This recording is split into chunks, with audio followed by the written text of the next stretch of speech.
नमस्कार. आज मी तुम्हाला घरच्या घरी अगदी सोप्या पद्धतीने नानखटाई कशी बनवायची हे सांगणार आहे. तर ही नानखटाई बनवण्यासाठी काय काय साहित्य लागणार आहे ते पाहूयात. तर इथे 1 वाटी मैदा घेतलेला आहे, अर्धी वाटी तूप घेतलेलं आहे आणि पाऊण वाटी पिठी साखर घ्यायची आहे. यानंतर 2 चमचे बेसन पीठ घ्यायचं आहे, 2 चमचे रवा घ्यायचा आहे आणि 2 चमचे मिल्क पावडर घ्यायची आहे, म्हणजे दूध पावडर घ्यायचं आहे.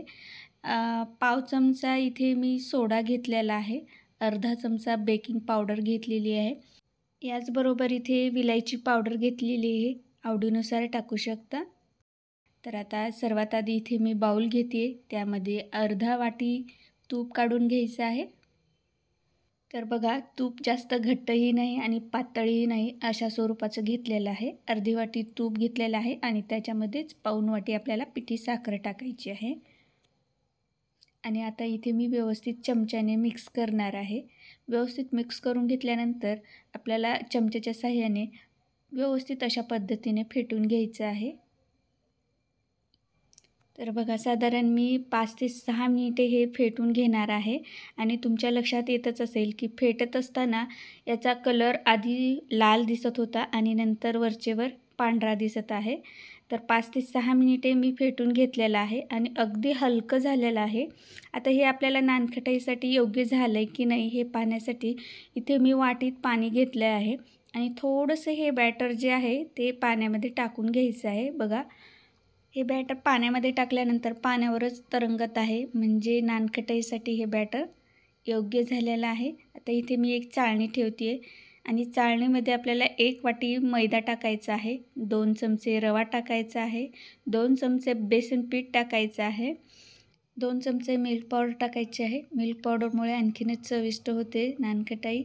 यानंतर अर्धा चमचा इथे मी बेकिंग पावडर टाकते, पाव चमचा सोडा टाकायचा आहे आणि विलायची पावडर टाकायची आहे आवडीनुसार आणि अगदीच चिमूटभर इथे मी मीठ टाकलेलं आहे. आता हे सर्व व्यवस्थित अशा पद्धतीने चाळून घ्यायचं आहे. चाळून झालेलं आहे. आता मी इथे मिक्स करून घेते चमच्याने किंवा हाताने सुद्धा मिक्स करून घेऊ शकता. इथे आपण चपातीसाठी पीठ मिळतो अगदी तसं नाही मळून घ्यायचं, अगदी हलक्या हाताने इथे अशा पद्धतीने मी मिक्स करून घेते आणि याचा गोळा असा बनवून घ्यायचा आहे. बघू शकता इथे मी पीठ मळून घेतलेलं आहे, अगदी हलक्या हाताने मळून घ्यायचं आहे. आता इथे नानखटाई बनवण्यासाठी इथे मी एक चमचा घेतलेला आहे. या चमच्याच्या मापाने मी अशा पद्धतीने पीठ घेऊन गोल गोल गोळे करून घेतलेले आहेत. आता हे मी प्लेटमध्ये एका काढून घेते. आता यानंतर इथे मी एक डब्याचं टोपण घेतलेलं आहे, झाकण घेतलेलं आहे, त्याला तेल लावून घेते किंवा तूप लावून घ्यायचं. तुम्ही प्लेटसुद्धा वापरू शकता, पण माझ्याकडे तेवढ्या साईजची प्लेट नसल्यामुळे मी इथे एक डब्याचं झाकण घेतलेलं आहे, त्याला तूप लावून घेतलं आहे आणि अशा पद्धतीने मांडून घेतलेले आहेत. त्यावर बदामाचे काप लावून घ्यायचे आहेत. 2 नानखटाईमध्ये अंतर ठेवा, कारण ही नानखटाई नंतर फुलून येते. आणि 10 मिनटापूर्वी मध्यम आचेवर मी गॅसवर कढई ठेवलेली होती, गरम झालेली आहे आणि आता ही प्लेट ठेवून द्यायची आहे आतमध्ये. गॅस कमी करायचा आहे. बघू शकता 15 मिनटासाठी झाकण ठेवून दिलेलं होतं. बघा, 15 मिनटाने नानखटाई अगदी छान फुलून आलेली आहेत, बघू शकता. आणि ही आता नानखटाई पूर्णपणे थंड करून घेतलेली आहे. अगदी छान सुरेख कलर आलेला आहे, बघा जवळूनसुद्धा. आणि आतूनसुद्धा बघा किती छान अशी बेक झालेली आहे. तुम्हीसुद्धा नक्की करून पहा.